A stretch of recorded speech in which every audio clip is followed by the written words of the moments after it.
آپ نے بھی اگر آپ کا تعلق دیہات سے تو یہ بات دیکھی ہوگی جنازوں میں کہ اگر کسی عورت کا جنازہ لے جایا جا رہا ہے قبرستان کی طرف یا جنازہ گاہ کی طرف تو کچھ لوگ وہاں آواز لگا رہے ہوتے ہیں کہ بھائی صرف محرم اٹھائیں، غیر محرم نہ اٹھائیں.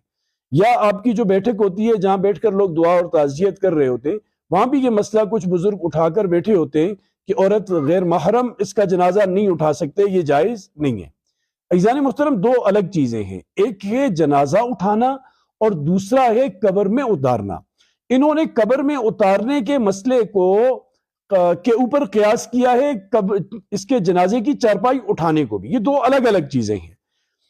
یعنی جو چارپائی ہے وہ محرم بھی اٹھا سکتے ہیں، غیر محرم بھی اٹھا سکتے ہیں، بلکہ چارپائی تو اٹھانی چاہیے، بہت بڑی فضیلت ہے، چاہے وہ مرد کی ہو یا عورت کی، میت کوئی بھی ہو. کہ حدیث میں ہے کہ جو بندہ 4 پاؤں مطلب چاروں پاؤں کو اٹھا کر چلتا ہے جنازے کے، پہلے ایک طرف 10 قدم، پھر دوسری طرف، پھر تیسری، پھر چوتھے پاؤں کو، تو اللہ پاک اس کی مغفرت فرما دیتے ہیں. تو بہت مغفرت والا عمل ہے، اس سے بندے کو نہیں خود کو روکنا چاہیے.